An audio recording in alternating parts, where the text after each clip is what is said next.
Hello friends, आज मैं one stop solution का सेकंड एपिसोड स्टार्ट करने जा रहा हूं। अगर फर्स्ट एपिसोड आपने नहीं देखा है तो जाकर के देखिए, बहुत ही आपके लिए यूजफुल हो सकता है और अपनी कॉपी में नोट करिए उसको। तो आइए शुरू करते हैं। क्या है पहला क्वेश्चन?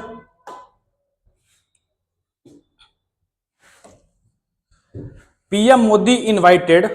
आज मैंने ऑप्शंस नहीं लिया है, ठीक है, आज मैं ऐसा ही आपको बता रहा हूं। PM Modi invited India's entertainment and creative industry to join the inaugural World Audio Visual Entertainment Summit BEVS। क्या है BEVS? World Audio Visual Entertainment Summit BEVS from February 5 to 9 2025 during the 117th episode of मन की बात। ठीक है, तो ये BEVS क्या फुल फॉर्म है? World audio visual entertainment summit. Audio visual क्या होता है? ऑडियो विजुअल होता है कि पिक्चर और साउंड साथ साथ चलते हैं, उसको बोल जाता है ऑडियो विजुअल। अब ये कहां होगा? तो ये होगा, ये जो इवेंट होगा ये कहां होगा? भारत मंडपम। भारत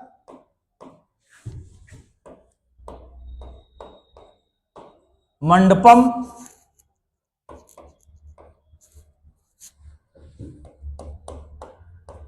न्यू दिल्ली। ठीक है, अब इसमें क्या है? मन की बात। ये मन की बात क्या है? तो मन की बात एक टॉक शो है जिसमें प्रधान सेवक आते हैं और आधा घंटा प्रवचन करते हैं। तो इस प्रवचन का टाइमिंग क्या है? 11 to 11:30। ठीक है, और ऑन एयर होता है कहां पे ये? तो ऑन एयर होता है डीडी नेशनल, डीडी न्यूज, ये सब ऑल इंडिया रेडियो, इस पे ऑन एयर होता है।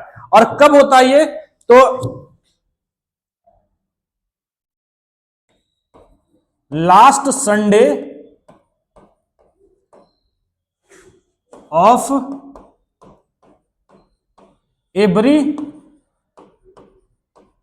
मंथ। ठीक है, last Sunday off every month.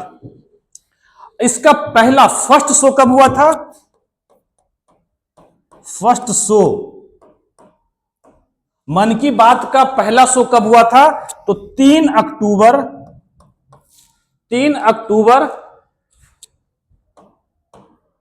2014। ठीक है, और इसका जो 100वां शो 100 नंबर का जो शो हुआ था वो कब हुआ था? 30 अप्रैल 2023 को। ठीक है, 30 अप्रैल पहला शो इसका हुआ 3 अक्टूबर 2014 को, और 100वां शो हुआ 30 अप्रैल 2023 को। ठीक है, अब इसमें आप सवाल नहीं कर सकते, फिर सिर्फ आपको सुनना है, क्योंकि प्रवचन में क्या होता है? सिर्फ आपको सुनना होता है, आप कुछ पूछ नहीं सकते। तो यही है मन की बात। ठीक है,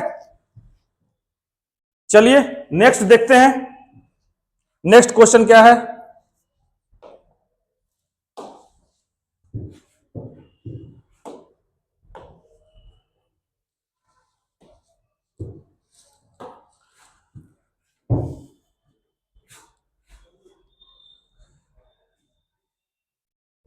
सेबडा लिंका, ए 16th century melancholic love song blending South Slavic oral poetry and Ottoman music, was added to the UNESCO National Inventory of Intangible Cultural Heritage।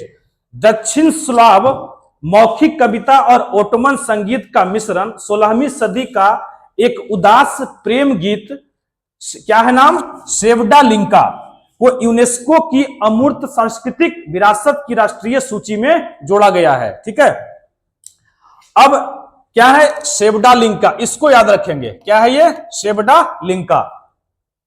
अब यहां पे क्या क्वेश्चन बनता है? यूनेस्को। ठीक है, तो यूनेस्को कब बना? 1945 में इसकी स्थापना होती है। कहां हुई है? कहां हेडक्वार्टर है? तो पेरिस में है। Paris capital of France. ठीक है, और ये इसके पेरेंट ऑर्गेनाइजेशन का मतलब किसको रिपोर्ट करता है ये? तो ये रिपोर्ट करता है United nation economic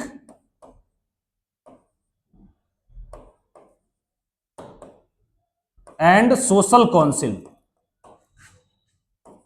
social council, United nation economic and social council को ये रिपोर्ट करता है। मतलब ये एक ऑर्गन है किसका? यूनाइटेड नेशन का 6 ऑर्गन है, ठीक है। यूनाइटेड नेशन का टोटल 6 ऑर्गन है, तो 6 ऑर्गन में से एक ऑर्गन है United nation economic and social council, जिसको यूनेस्को रिपोर्ट करती है, ठीक है। हेडक्वार्टर हो गया पेरिस और स्थापना इसका हो गया 1945 में, ठीक है। चलिए आगे देखते हैं।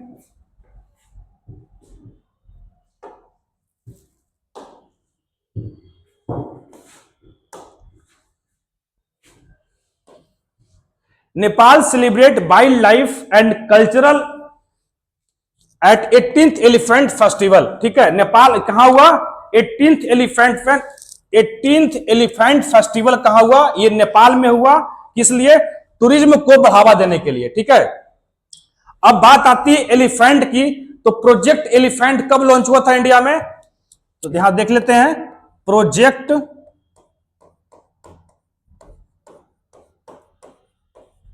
एलिफेंट, ठीक है, 1992 में हुआ, ठीक है। और टोटल एलिफेंट रिजर्व इंडिया में कितने हैं? तो total elephant reserve, total elephant reserve कितने हैं? 33 हैं, ठीक है, 33। और लास्ट जो 33 नंबर का जो एलिफेंट रिजर्व है वो कौन है? तराई, तराई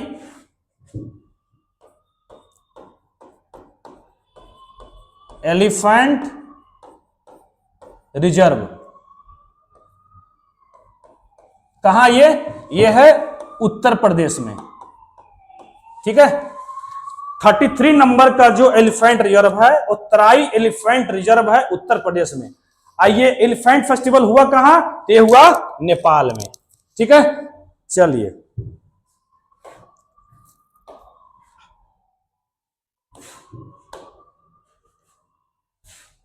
नेक्स्ट है Indian renewable energy development agency.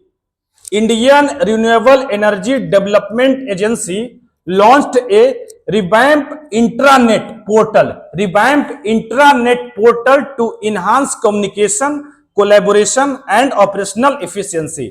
भारतीय नवीनीकरण ऊर्जा विकास एजेंसी IREDA ने संचार सहयोग और किसके लिए?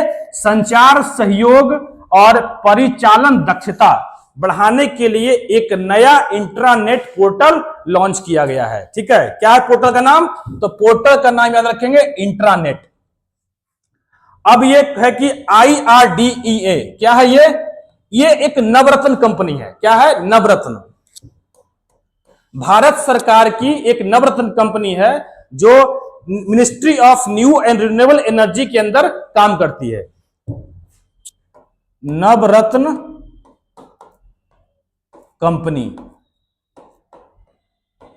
ठीक है। भारत सरकार की बहुत सारी PSU है जिसमें महारत्न है, नवरत्न है, मिनरत्न है। तो ये कंपनी जो है नवरत्न कंपनी है, ठीक है। और इसकी स्थापना कब हुई थी? इसकी स्थापना हुई थी 1987 में, ठीक है। 1987 में इसकी स्थापना हुई थी। और हेडक्वार्टर कहां है? न्यू दिल्ली, ठीक है। नवरत्न कंपनी हो गया, 1987 में इसकी स्थापना हुई, न्यू दिल्ली में हेडक्वार्टर है। और ये जो काम करती है किसके अंडर? तो ministry of new and renewable energy के अंदर काम करती है, ठीक है। चलिए नेक्स्ट क्या है?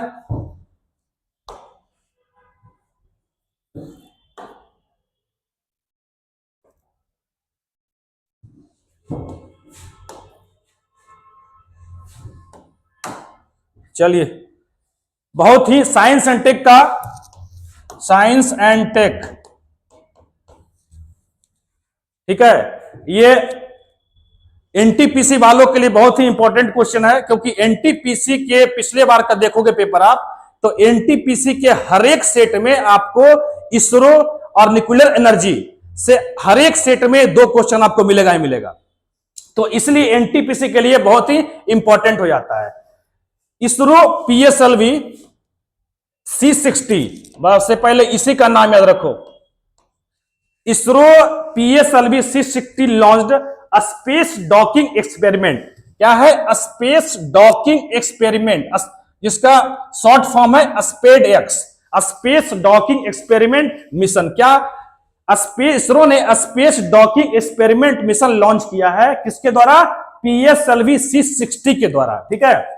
ये क्या होता है? ये डॉकिंग क्या होता है? तो डॉकिंग होता है कि स्पेस में 2 स्पेसशिप को असेंबल करना, मतलब 2 स्पेसशिप को आपस में जोड़ना, उसको बोलते हैं डॉकिंग, ठीक है। कब कहां करना? स्पेस में करना।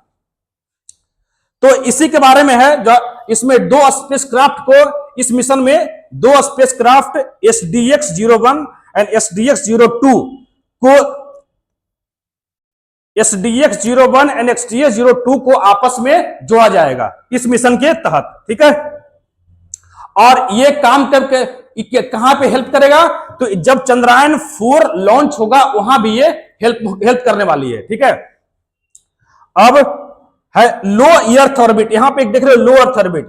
लो अर्थ ऑर्बिट का मतलब होता है, इसका डिस्टेंस होता है अर्थ के सरफेस से 200 से लेके 2000 किलोमीटर तक, 200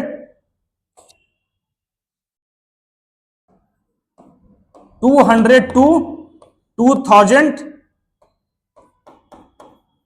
किलोमीटर, 200 से 2000 किलोमीटर अर्थ के सरफेस से ऊपर 200 से लेके 2000 किलोमीटर तक कोई भी सैटेलाइट को स्टेशन किया जाता है, उसको बोलते हैं लो अर्थ ऑर्बिट, ठीक है। हां, अब आते हैं चंद्रयान पे। तो चंद्रयान 1 जो है, चंद्रयान 1 लॉन्च हुआ था कब, किससे? चंद्रयान 1, मेरे पास जगह ही नहीं है, कहां लिखूं मैं? चंद्रयान 1, ठीक है, शॉर्ट फॉर्म देख लो आप। चंद्रयान 1 कब लॉन्च हुआ? 2008 में लॉन्च हुआ, और इसका व्हीकल का नाम था PSLV C11, ठीक है। चंद्रयान 1 जो लॉन्च हुआ PSLV C11 के द्वारा लॉन्च हुआ। अगर चंद्रयान 2 की बात करें, चंद्रयान 2 की बात करें तो ये कब लॉन्च हुआ? ये चंद्रयान 2, इसका लॉन्च व्हीकल क्या था? GSLV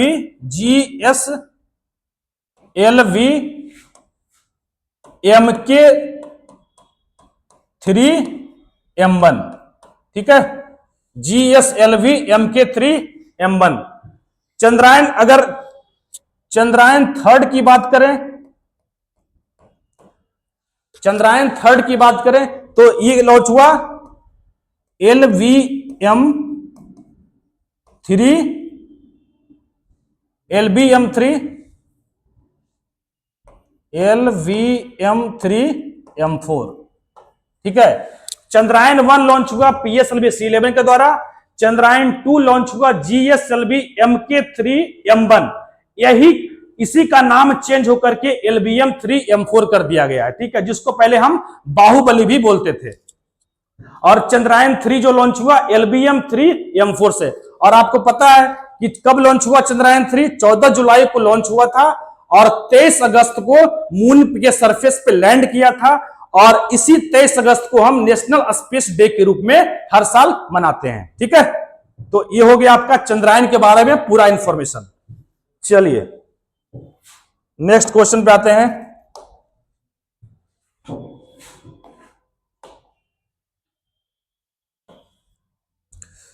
Jimmy Carter, the 39th president of United States has died at the age of 13। Jimmy Carter the 39th president of USA के 39th president जो थे और जिमी कार्टर वो 100 peanut farmer and US navy lieutenant. क्या थे? Peanut farmer and US navy lieutenant. और ये governor, Georgia governor भी रह चुके। और ये कब से कब तक थे? इनका टाइम पीरियड क्या था?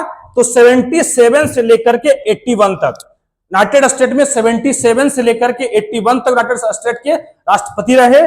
और इनको नोबेल पीस प्राइज भी दिया गया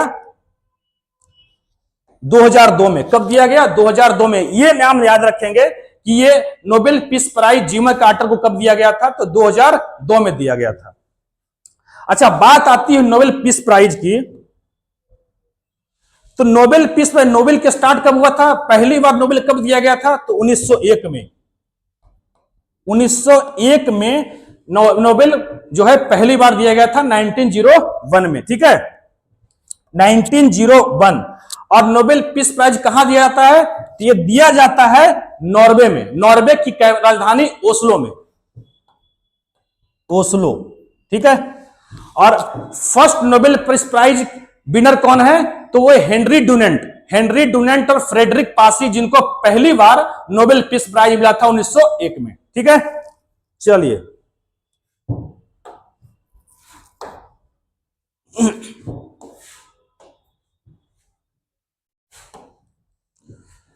The Indian Army had recently unveiled the grand statue of Chhatrapati Shivaji Maharaj at Pangong Solok in Ladakh near Indo-China border। ठीक है, किसने स्टार्ट किया है? तो फायर एंड फरी क्रॉप्स, इंडियन आर्मी का एक क्रॉप्स है, फायर एंड फरी क्रॉप्स के द्वारा इस छत्रपति शिवाजी महाराज का स्टैचू लगाया गया। कहां? पैंगोंग सो लेक, लद्दाख में। ठीक है। अच्छा, पैंगोंग सो लेक ये क्या है? खारे पानी का लेक है ये। ठीक है, सलाइन वाटर लेक। क्या है? Saline water lake. ठीक है, और कुछ बचा? चलिए, बाकी इंडियन आर्मी डे कब मनाते हैं? इंडियन आर्मी डे कब मनाते हैं? तो 15 जनवरी को मनाते हैं, हर एक साल 15 जनवरी। ठीक है, चलिए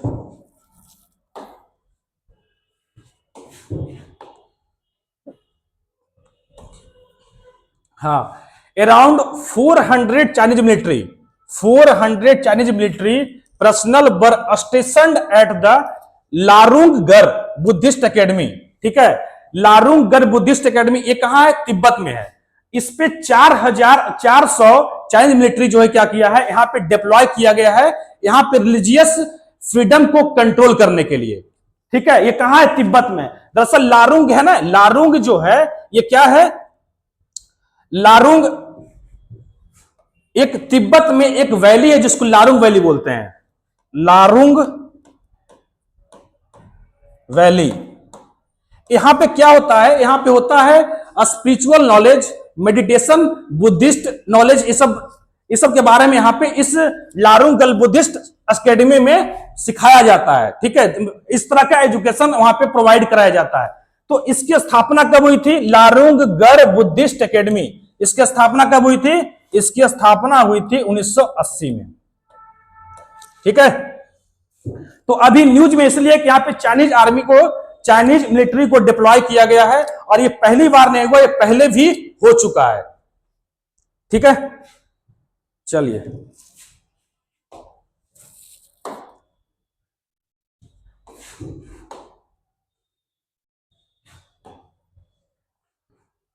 Haryana stealers defeated Patna pirate in the PKL, मतलब प्रो कबड्डी लीग। ठीक है, प्रो कबड्डी लीग सीजन 11 में कौन जीता है? ये हुआ पुणे में। कहां हुआ? पुणे में हुआ। इसमें जीता कौन? हरियाणा स्टीलर जीता। और किसको हराया? तो पटना पायरेट को हराया। ठीक है, पटना पायरेट को हरा करके हरियाणा स्टीलर्स ने इस प्रो कबड्डी लीग सीजन 11 को जीत लिया। अच्छा, इसका पहला जो सीजन था, इस प्रो कबड्डी लीग का फर्स्ट सीजन कब हुआ था? फर्स्ट सीजन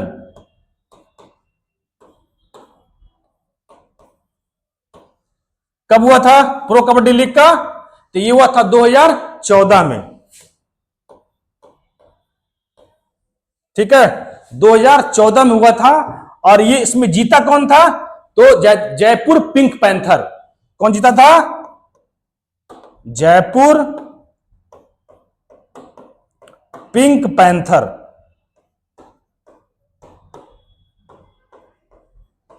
ठीक है, जयपुर पिंक पैंथर जीता था फर्स्ट सीजन, जो कि 2014 में हुआ था। इस बार जीता हरियाणा जीता, किसको हराया? पटना पायरेट को हराया। अच्छा, इसका पिछले जो सीजन 10 हुआ था उसमें कौन जीता था? तो सीजन 10 का विनर था पुनेरी पलटन। याद रखेंगे, सीजन 10 कौन था विनर? पुनेरी पलटन। ठीक है, चलिए हो गया सब।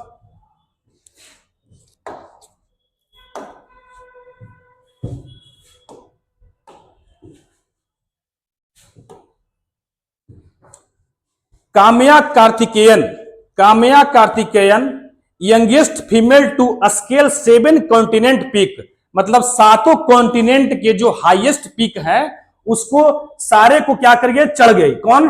काम्या कार्तिकेयन। ठीक है, यंगेस्ट फीमेल है। कितने साल की है? तो 17 साल की है ये। और कहां से है? मुंबई से। ठीक है, 7 कॉन्टिनेंट के हाईएस्ट पीक यहां पर नाम लिखा हुआ है आपका। ठीक है, अफ्रीका क्या हो गया? अफ्रीका का Mount Kilimanjaro, highest peak of Africa Mount Kilimanjaro. Highest peak of Europe Mount Elbrus. Highest peak of Australia Mount Kosciuszko. Highest peak of South America Mount Aconcagua. Highest peak of North America Mount Denali. Highest peak of Asia Mount Everest. Antarctica का Mount Vinson Massif. ठीक है और इस काम्या कार्तिकेयन को 2021 में प्रधानमंत्री राष्ट्रीय बाल शक्ति पुरस्कार भी दिया गया है। तो यहां पे 7 आपको हाईएस्ट पीक लिखा हुआ है 7 कॉन्टिनेंट का। आप एक बार पॉज करके इसको पढ़ लीजिएगा, कॉपी में नोट कर लीजिएगा।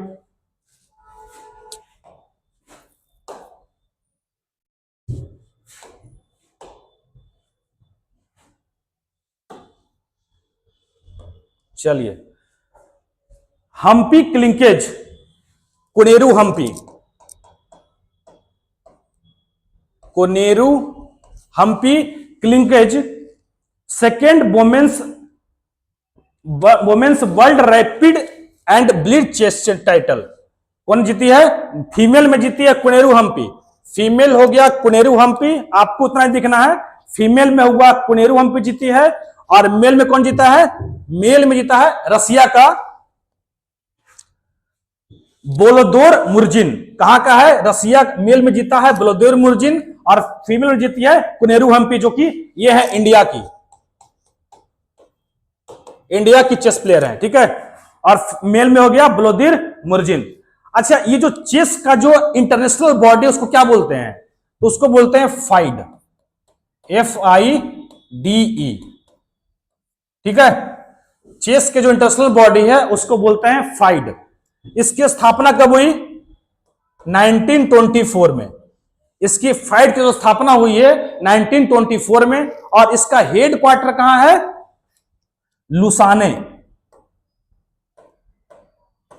Lausanne, Switzerland.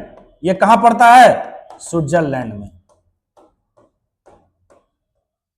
ठीक है, फाइड का 1924 में इसकी स्थापना होती है और इसका हेड क्वार्टर कहां है? Lausanne, Switzerland.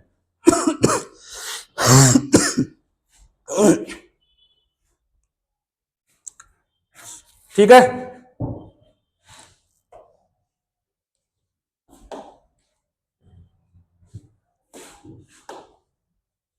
आगे क्या है?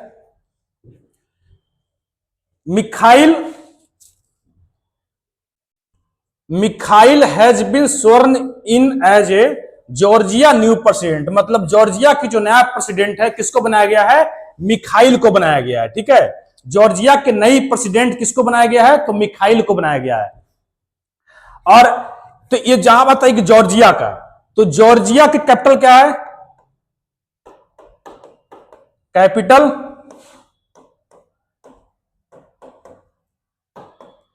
तिबिलिसी। ठीक है, जॉर्जिया कैपिटल क्या है? तिबिलिसी। जॉर्जिया पहले यूएसएसआर का पार्ट हुआ करता था, लेकिन आपको पता होगा कि 1991 में यूएसएसआर डिसइंटीग्रेट हो गया और डिसइंटीग्रेट होकर जॉर्जिया एक इंडिपेंडेंट कंट्री बना। तो यूएसएसआर इसको, ये बॉडी यूएसएसआर बना कब? बना 1992 में, मतलब इंटीग्रेट हुआ था 1922 में। और ये डिसइंटीग्रेट कब हुआ? तो ये डिसइंटीग्रेट हुआ 1991 में। मतलब जॉर्जिया यूएसएसआर का पार्ट था, लेकिन 1991 में डिसइंटीग्रेट होने के बाद जॉर्जिया एक इंडिपेंडेंट कंट्री बना। ठीक है, चलिए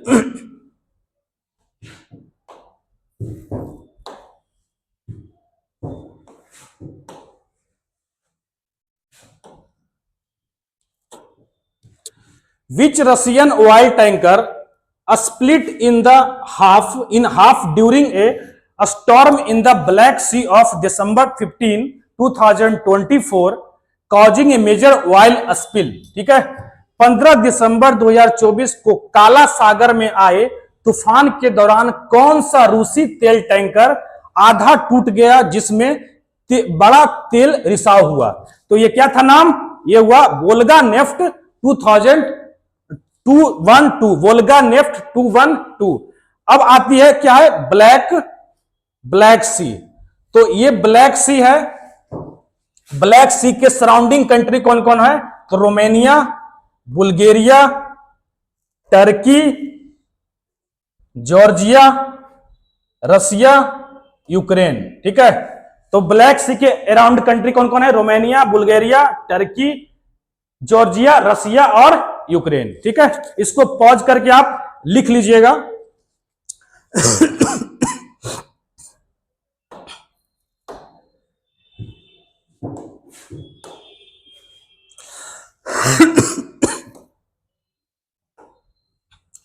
What is the name of the platform launched by Gujarat Chief Minister on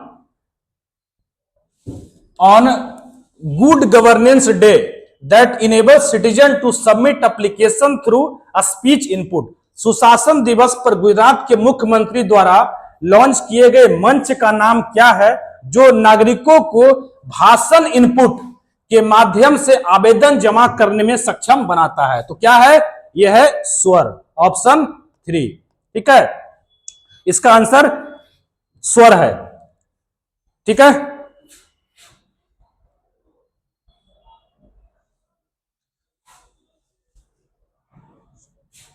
speech and written analysis resource, इसका फुल फॉर्म लिख लीजिए। Speech and written analysis report. ठीक है, speech and analysis, speech and written analysis resource. ठीक है, full form NTPC वालों के लिए है कि फुल फॉर्म पूछा सकता है। आपके पेपर देखोगे प्रीवियस ईयर, तो आपके बहुत सारे ऐसे ऐप और स्कीम है जिसका फुल फॉर्म पूछा गया है। ठीक है, तो ये था मेरा आज का लास्ट क्वेश्चन। ठीक है, ये था वन स्टॉप सॉल्यूशन का सेकेंड एपिसोड, और ऐसे ही करके आगे आता रहेगा आपके सामने, और अच्छे से अच्छे क्वेश्चन। ये ध्यान रहे, ये एक दिन का करंट अफेयर है। ठीक है, ये एक दिन का है, तो इसको देखिए और कॉपी में नोट करते चलिए। ठीक है, अगर आपका साथ मिला तो इसको हम बहुत आगे तक लेकर के जाएंगे। ठीक है, थैंक यू।